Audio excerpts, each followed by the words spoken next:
Sign whatever you want, Mara. I'm done. That was what my husband said to me 3 days after we buried my sister. Not, I'm sorry. Not, I need some time. Just, sign whatever you want. Like the last 9 years meant nothing more than a lease agreement he was tired of renewing. I remember standing in the kitchen in my mother's house, still wearing the black dress from the reception, a glass of water in my hand that I hadn't touched. My sister's sympathy cards were still spread across the dining table. Someone had left a casserole dish on the counter that nobody had eaten, and my husband was telling me he was in love with her husband, my brother-in-law, my sister's widower. The man who had stood 6 feet away from me at her graveside 48 hours earlier crying into a folded handkerchief. I set the glass down very carefully. I didn't throw it. I didn't scream. I think I was too empty for any of that. How long? I asked. He didn't answer right away. That told me everything. My sister Petra had been sick for 14 months. 14 months of chemo, of hospital parking garages, of me driving 2 hours each way every weekend to sit with her while Connor stayed home because he had work. I had thought he was grieving in his own way. I had made excuses for him. I had covered for him at family dinners when Petra would ask where he was. I had told her he was exhausted. I had told her he was handling it the best he could. I had no idea what he was actually handling. My husband's name is, well, it doesn't matter anymore what his name is. What matters is that for at least 6 of those 14 months, he had been meeting Connor at a cabin Connor owned in the Catskills. A cabin I had never been invited to see. A cabin that Connor had always described to Petra as a place I go to decompress when work gets heavy. Heavy. Right. Petra never knew. I have to believe that, even now, because the alternative, the idea that she spent any of her last months suspecting, wondering, lying in a hospital bed piecing it together, that thought is the one I cannot let myself sit with for too long. She died on a Tuesday. She was 34 years old. She had a laugh that could fill a whole restaurant and hands that were always cold, and she used to call me every Sunday morning without fail, just to talk, even when talking made her tired. And while I was learning how to exist in a world without her, my husband was figuring out logistics. He moved out 11 days after the funeral.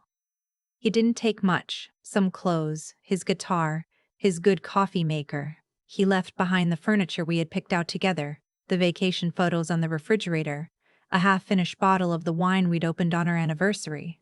He left like a man who was in a hurry to get somewhere, not like a man leaving a life. I found out later he moved directly into Connor's brownstone in Park Slope. Connor's brownstone. The one Petra had decorated, the one that still had her handwriting on the grocery list magneted to the fridge. I know because I went there once, about 2 weeks later, to drop off some of her jewelry that she'd asked me to keep, but that I felt Connor should have the option to hold on to. He answered the door, and my husband was visible in the hallway behind him in a sweater I had bought him for Christmas 2 years ago. I left the jewelry on the doorstep and got back in my car and drove to an empty parking lot near the waterfront and sat there for about an hour. I want to be honest here because I think honesty is the only thing I have left to offer this story. I was not graceful about what happened next. I did not immediately become someone wise and strong. For several weeks, I was a mess. I called my mother too much. I couldn't eat real meals. I went to work and sat at my desk, and sometimes I would realize I had been staring at the same email for 40 minutes without reading it. My grief for Petra and my grief for my marriage were completely tangled up together, and I couldn't separate them, couldn't figure out which pain belonged to which loss. What got me through it, eventually, was something my attorney said to me at our first meeting. She was a small woman with reading glasses on a beaded chain and the most perfectly unbothered energy I had ever encountered. I sat across from her and explained the situation, and when I finished, she looked at me over her glasses and said, "Okay, tell me about the finances. Not that's terrible. Not, I'm so sorry. Just tell me about the finances." It was exactly what I needed someone to say. My husband and I had been together since I was 26. In those 9 years, I had worked as a project manager for a mid-sized construction firm, and somewhere around year 4 of our marriage, I had been offered an opportunity to come in as a part owner of the company, A small stake, but real. I had used a portion of my inheritance from my father, who had passed when I was in college, to purchase that stake. My husband had encouraged me to do it. He had seemed proud of me for it. What he hadn't considered, apparently, was what that stake would be worth. 7 years later, the company had grown significantly. We had taken on 3 major commercial contracts in the last 2 years alone. My stake, which I had purchased for $40,000, had appreciated to a value that my attorney described as very comfortable. That's the word she used. Comfortable. She said it the way someone says it when they mean the opposite of uncomfortable. Because I had purchased it with inherited funds and kept it in my name only, which my husband had never thought to question. Because he had never thought I would be the one walking out the door. It was mine. Entirely legally, completely mine. Not marital property. Not subject to division. He had not done the math on this before he packed his guitar and left. I know this because his attorney reached out to mine about 6 weeks after we separated, at which point they had apparently realized what my stake in the company was actually worth. There was a lot of legal language involved. The short version is that they wanted to argue the inheritance funds had been commingled with marital assets at some point. My attorney dispatched that argument in about 2 weeks. She did it without raising her voice once, as far as I could tell. I won't pretend I felt nothing when I heard they were pursuing it. I felt plenty. Mostly, I felt a tired, dull kind of anger. Not the hot, explosive kind, but the kind that sits in your chest like a stone and just stays there. He had left me 11 days after I buried my sister to move in with her widower, wearing a sweater I had given him. And now he wanted to negotiate. He got the car. He got his retirement accounts. He got the coffee maker. I kept the rest. The settlement was finalized on a Thursday. My attorney called me at 4:37 p.m. and said, "It's done." I said thank you and hung up. And then I walked to the window of my apartment.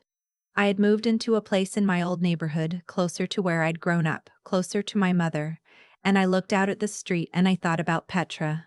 I thought about how she used to say that the things that hurt you the most are the things that clarify you. She was a therapist. She talked like that. I used to roll my eyes. I don't anymore. Here is what I know now that I didn't know the morning my husband said, "Sign whatever you want." I know that grief and betrayal together feel like standing in a house that's on fire and being handed a list of things to save. You can't save everything. You have to decide very quickly what matters, and then you have to run. I saved the right things. But I want to back up, because there's a part of the story I haven't told yet, the part that I think about most often, the part that kept me up at 3 in the morning for weeks before I finally understood it. About a month after Petra died, maybe 5 or 6 weeks, I got a call from her estate attorney. I hadn't known she had an estate attorney. Petra was 34 and healthy, right up until she wasn't, and the illness had moved faster than any of us had expected at the start. I had assumed, because we never talked about it directly, that she hadn't had time to formalize much. I was wrong. Petra had spent 2 of those 14 months getting her affairs in order. She had done it quietly, without telling our mother. Without telling me? Without... And this is the part I keep coming back to, without telling Connor. She had a will. A specific, carefully written, recently updated will. Her estate attorney was a woman named, well, she introduced herself by her title and last name, and I've kept it that way in my head ever since, because that's how Petra always referred to her, with the formality that I found out later was intentional. Petra had specifically asked that Connor not be present at the reading. Petra's assets were not enormous. She had a savings account, a life insurance policy, her car, some jewelry, some personal items. She also had a joint investment account that she and Connor had opened together years ago, but she had been the primary contributor to it for most of their marriage, because she had made considerably more than him in her career as a therapist in private practice. Connor had assumed he would inherit all of it. He had, in fact, told at least 2 people, I found this out later from a cousin, that he was planning to use the life insurance payout and the investment account to finally get some breathing room. He had mentioned it casually, the way people mention plans that feel already settled. Petra left him the car and her personal items. She left the life insurance to our mother. She left the investment account and a letter to me. I'm not going to share what the letter said. It belongs to me and I'm keeping it. But I will say this, she knew. She had known for a while. She hadn't told me because she was protecting me, and she hadn't told her mother because she was protecting her. And she hadn't said anything to Connor because she had decided in her very deliberate and clear-eyed way that she would let the will say it for her. My sister, even dying, was smarter and more composed than anyone else in that situation. That does not surprise me. It broke my heart, and it did not surprise me. Connor did not take the reading well. I wasn't there, but the estate attorney told me very professionally that he had needed some time to process the information. I imagine that is a significant understatement. What I know is that about 2 weeks after the reading, my husband called me for the first time since we'd separated. I didn't pick up. He left a voicemail. The voicemail said, essentially, that things had become complicated with the living situation, and that he thought maybe we should talk. I listened to it once. Then I deleted it. I heard through my cousin, the same one who had told me about Connor's plans, that Connor had, shortly after the will was settled, asked my husband to move out of the brownstone. I don't know the full story there, and I don't particularly want to. What I know is that by the time my own divorce settlement was finalized, my husband was renting a room in an apartment in Queens with 2 roommates, which is not the trajectory of a man who thought he had chosen correctly. I've been asked since then whether I feel bad for him. It's a genuine question. People want to know if I'm bitter or sad or triumphant or what. The honest answer is that I feel tired. I feel grief still for Petra, which I expect I will feel for a long time. I feel something that is not quite anger and not quite relief about the marriage. A kind of neutrality that I know sounds cold but actually feels like the first solid ground I've stood on in over a year. What I do not feel is surprised. That's the thing nobody tells you about betrayal. The surprise wears off faster than you expect, and underneath it is just the slow, clarifying work of figuring out who you are without the thing you thought you needed.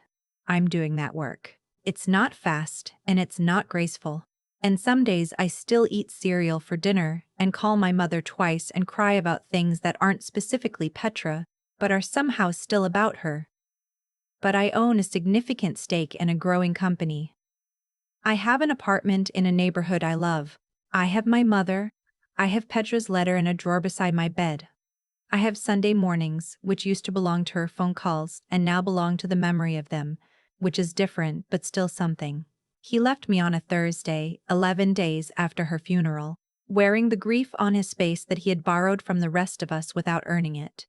30 days later, I watched him inherit nothing he had planned for and lose everything he thought he'd secured. I did not celebrate. Celebrating felt like something he would have done. I just went back to work. I sat at my desk. I opened my email. I read every word. That is what it looks like when you survive something. Not fireworks. Not a dramatic speech. Just the ordinary morning returned to you, and the quiet knowledge that you are still here and you are fine, and the people who thought you were a door they could walk through on their way to something better have discovered, at some cost to themselves, that you were never a door at all. You were the whole house, and the house is still standing. I've thought a lot about what made everything fall apart the way it did. Not just for my husband, not just for Connor, but for all of us. And the honest answer is that it wasn't bad luck. It wasn't timing. It was the choices they made, quietly and consistently, over a long period of time, and the way those choices had consequences that were just as quiet and just as consistent, until the moment they weren't. My husband made a calculation. He looked at our marriage, at Petra's widower, at what he thought was a version of life that suited him better, and he made a decision. What he failed to account for was that decisions like that have weight. They press down on things. They change the shape of what you thought was solid ground. He didn't lose me and then find something better. He let go of one thing, reached for another, and discovered that neither was what he had imagined. Connor did the same thing. He stood at my sister's grave with red eyes and a folded handkerchief, and he let everyone believe he was broken by the loss when he had already decided what he was going to do with it. He had plans. Breathing room was the phrase he used. My sister's death was his breathing room. And then Petra, who had spent months quietly and precisely putting her affairs in order without telling a single person what she knew, handed her attorney a document that turned all of those plans into nothing. Not out of cruelty, out of clarity. She saw what was happening and she responded to it the way she responded to most things. Thoughtfully, methodically, without drama. She protected what mattered and she let the rest speak for itself. That is what I mean when I say this story is about cause and consequence, not fortune or fate or anything larger than us. Just the simple, relentless truth that what you do accumulates. It builds up quietly and then it arrives. For them, it arrived as a phone call from an estate attorney and a voicemail I didn't pick up, and a room in Queens with 2 roommates. For me, it arrived as a Thursday afternoon phone call from my own attorney who said simply, "It's done." What I keep coming back to, what I think about when I'm driving or when I wake up too early, is the question of what kind of person I want to be inside all of this. That's the part nobody tells you when you're in the middle of something that feels genuinely unfair. The injustice is real, the pain is real. But you still have to decide how you're going to carry it. You still have to make choices every day about what kind of person comes out the other side. I chose to work. I chose to keep showing up at my desk and reading every email and doing the ordinary things that kept me tethered to something real when everything else felt like it was dissolving. I chose to let my attorney handle what she was extraordinarily good at handling, and I chose to let Petra's will say what Petra had already decided it would say, without adding my own noise to it. Those weren't dramatic choices. There was no moment where I stood in a doorway and delivered a speech. I just kept making the quiet, unglamorous decision to stay steady. Petra taught me that. She was the steadiest person I knew. Even at the end, even knowing what she knew, she did not unravel. She made a list. She called her attorney. She wrote me a letter. She kept her hands cold and her thinking clear, and she trusted that what was right would eventually become visible. I think about her every day. I think about the Sunday morning phone calls and the laugh that filled restaurants, and the fact that she was 34 years old and she still managed to be the most competent person in a room full of people who thought they were outmaneuvering her. She wasn't a door either. Neither of them understood that until it was too late to do anything about it.